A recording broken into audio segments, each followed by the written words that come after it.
Greetings to you, gentlemen. Good to have you once again. It's such a privilege to have you here, and I'm very grateful and humbled to be here sharing with you.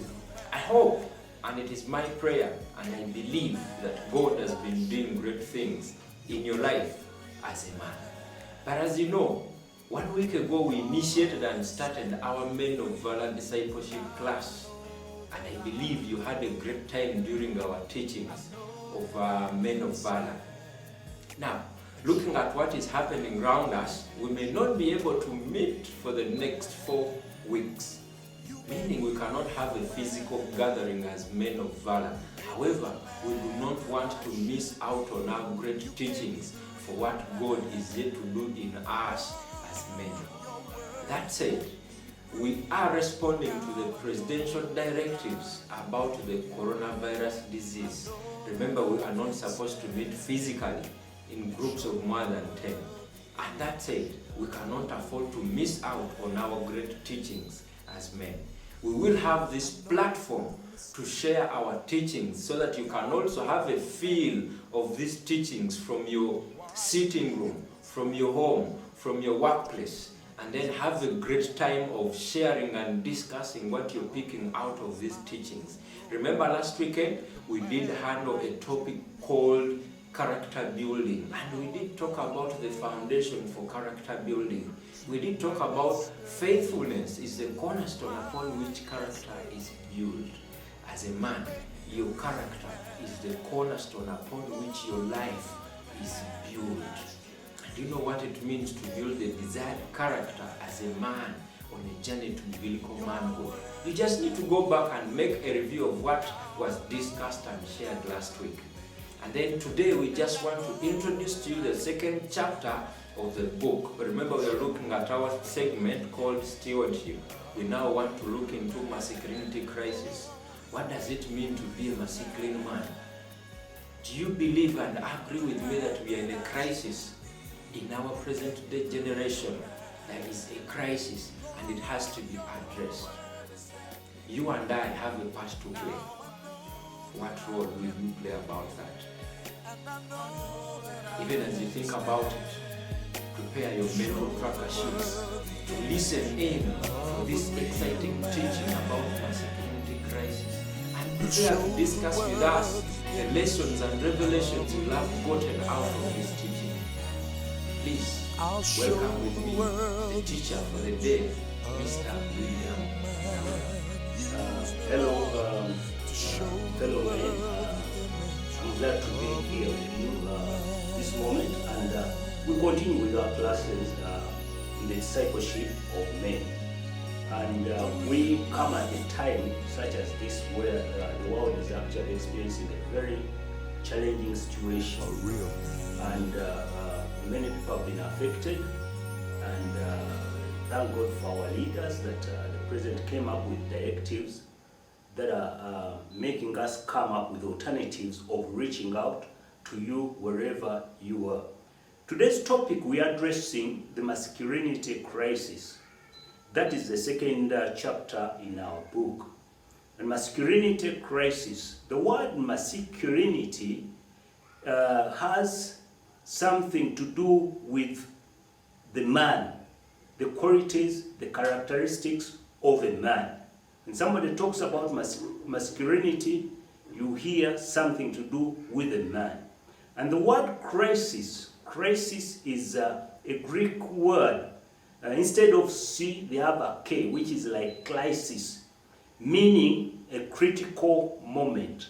And it was used to address the patient.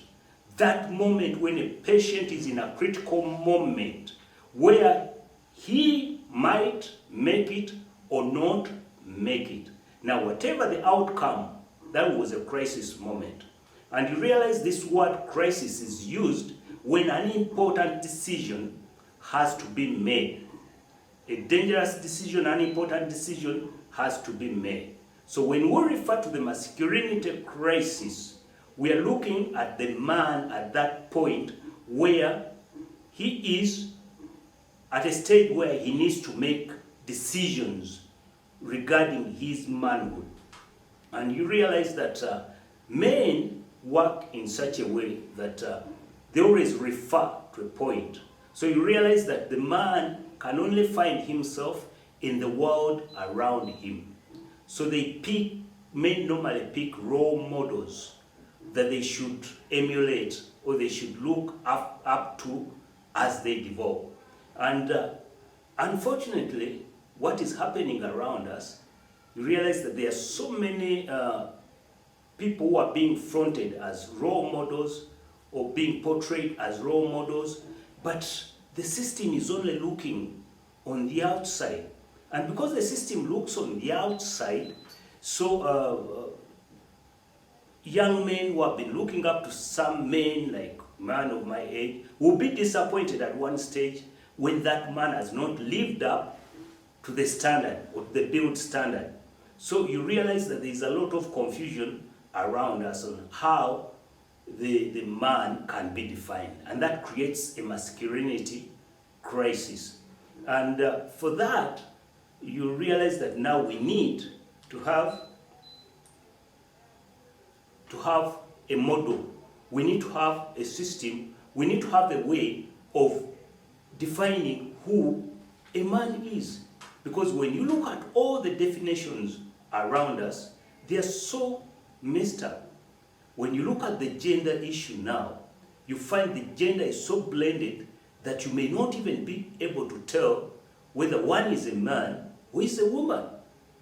Emotionally, physically, and even mentally, the way people behave, you find a man behaving like a woman. Now, if a young man is looking at this man as a role model, he ends up getting confused.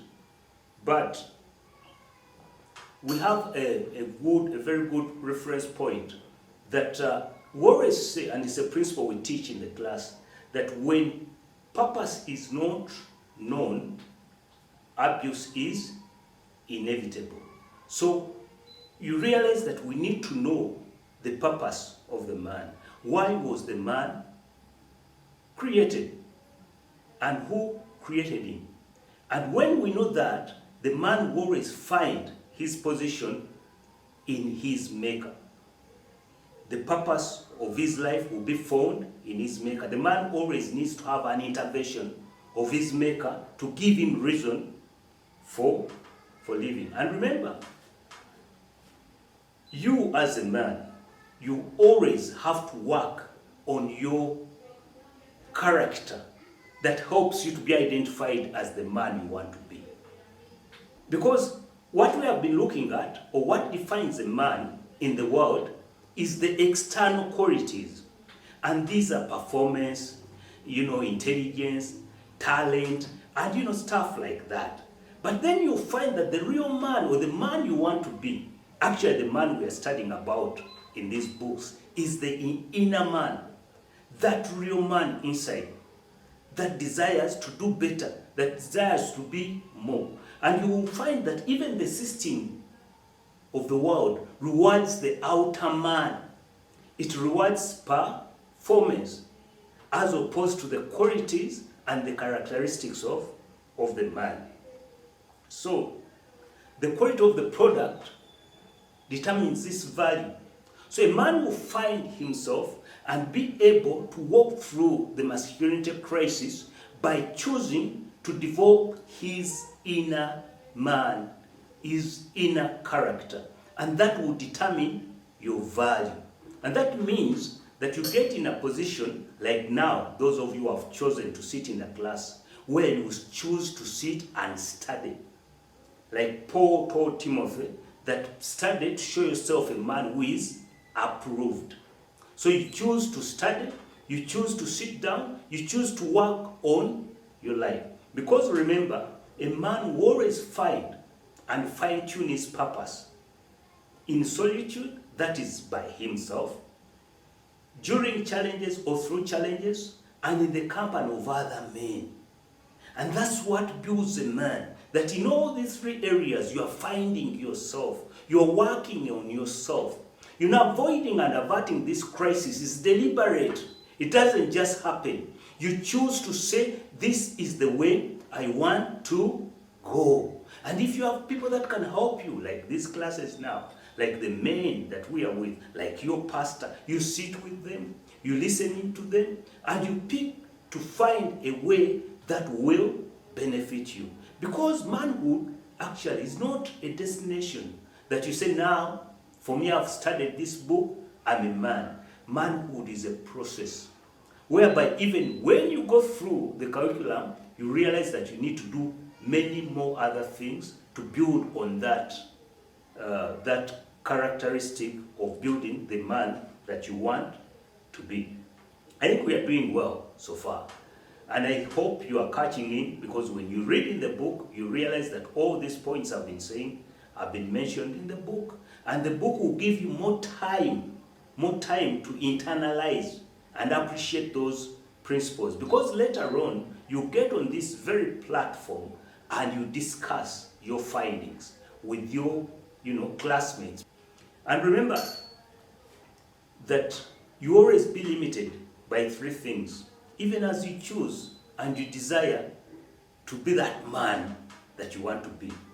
You always be limited by the knowledge of your mind. What you know will always limit you. Because most men don't want to change what they know. Most men don't want to change what they know. Whether it's right or wrong, the man will always go by what he calls to be his values. Okay? So your knowledge will always limit you. And in fact, if you want to move from your comfort zone, choose and desire to learn. So a man's knowledge always limits him. The worth, number two, you'll be limited by the worth of your own character. Joseph in Potiphar's house, he could not sleep with Potiphar's wife because of his worth. His relationship with his God restrained him from sinning. So that was the worth of his character. What is your worth? What are your values? Values are things that you hold so dear, things that you cannot go against. And at the end of the day, when you have to make that critical decision or critical point that you have to make in your life, you realize that these values will guide you. They work like a compass, or rather guiding a plane to be landed.